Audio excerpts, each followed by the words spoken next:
У абхазских некоммерческих организаций и общественных активистов появилась возможность участвовать в конкурсе Российского фонда президентских грантов. Если раньше необходимым условием для НКО была российская регистрация, то теперь это не обязательно. Для того, чтобы получить в нем деньги, не нужно быть гражданином Российской Федерации, не нужно иметь российскую некоммерческую организацию. Да, вполне достаточно, значит, группа лиц, вопрос задавался, вы правы, значит, лучше просто быстро создать некоммерческую организацию, понимая, что этого опыта нет, в России действует ограничение. Только созданная некоммерческая организация не сможет принять участие. У нее должен быть какой-то опыт за спиной. Для Абхазии мы сейчас сделали исключение, согласовав с Бадра Зурабовичем, вы можете создать организацию за неделю и тут же подать заявку. Еще один способ получить российский грант – найти партнерскую организацию в РФ.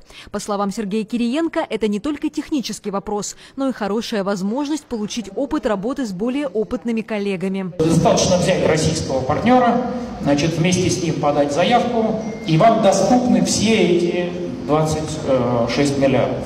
Кстати, считаю, что иногда взять какую-то российскую партнерскую организацию – это вопрос, не просто для галочки, а вы еще и опыт довольно серьезный получите. Кроме того, у абхазских киношников появилась возможность создавать свой собственный контент в Абхазии и об Абхазии. Мы уже договорились на Тавриде с представителями киноиндустрии Абхазии вместе с Бадром Зурабовичем и с руководством Института развития интернета, провели большое совещание и договорились. У нас задача попробовать запустить на следующий год съемки нескольких сериалов в Абхазии, причем съемки, где Абхазия выступает не просто, извиняюсь, натурой для съемок, потому что много фильмов снимается в Абхазии, только нигде не видно, что это Абхазия. Абхазия исполняет роль то Латинской Америки, то Франции. На самом деле нам очень важно, чтобы снимались сериалы в Абхазии про Абхазию. Как говорит президент Абхазии Бадра Гунба, возможность реализовывать различные масштабные проекты общественными организациями – это дополнительный шанс развития и хорошая поддержка для государства. Это реальный механизм, который даст возможность реализовать общественно значимые инициативы граждан нашей страны. Это дополнительная возможность создать условия для реализации тех намеченных планов. Да, действительно, Сергей Владимирович, благодарю, что вы отметили это. Мы выходили с этой инициативой на имя Владимира Владимировича Путина. Мы получили поддержку и благодарю, пользуясь случаем, что вы этот проект сопровождаете, вникаете настолько глубоко. И поэтому прошу вас особо обратить внимание. У нас общественные деятели, люди инициативные с активной гражданской позицией знают то, что они реализуют, то, к чему должны идти. Я уверен, что при таких возможностях мы сможем реализовать очень добрые, хорошие дела. Исполнительный директор фонда президентских грантов Антон Долгов представил доклад на тему «Как получить поддержку на свои инициативы». Он отметил, что прием заявок на конкурс общественно значимых инициатив «Созидатели Абхазии» уже начался. Сегодня дан старт конкурсу «Созидатели Абхазии».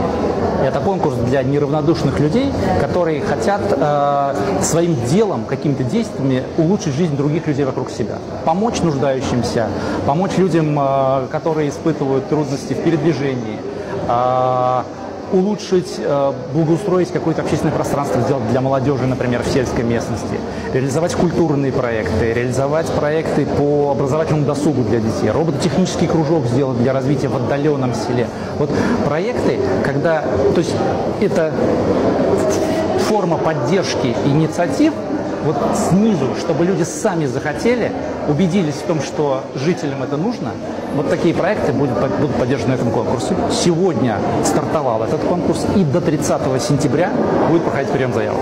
А директор Архангельского центра социальных технологий «Гарант» Марина Михайлова призналась, что работа с абхазскими общественниками интересна и российской стороне.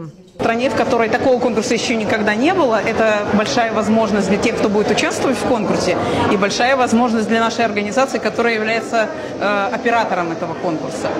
Мы, конечно, понимаем, что у участников конкурса будут трудности при подготовке заявки, но такие трудности проходят все организации, которые впервые участвуют в конкурсе, и для этого мы подготовили семинары, у нас будут специальные консультации, у нас будет возможность индивидуально или в группе прийти на консультацию. Все, кто будет участвовать в конкурсе, пройдут обучение.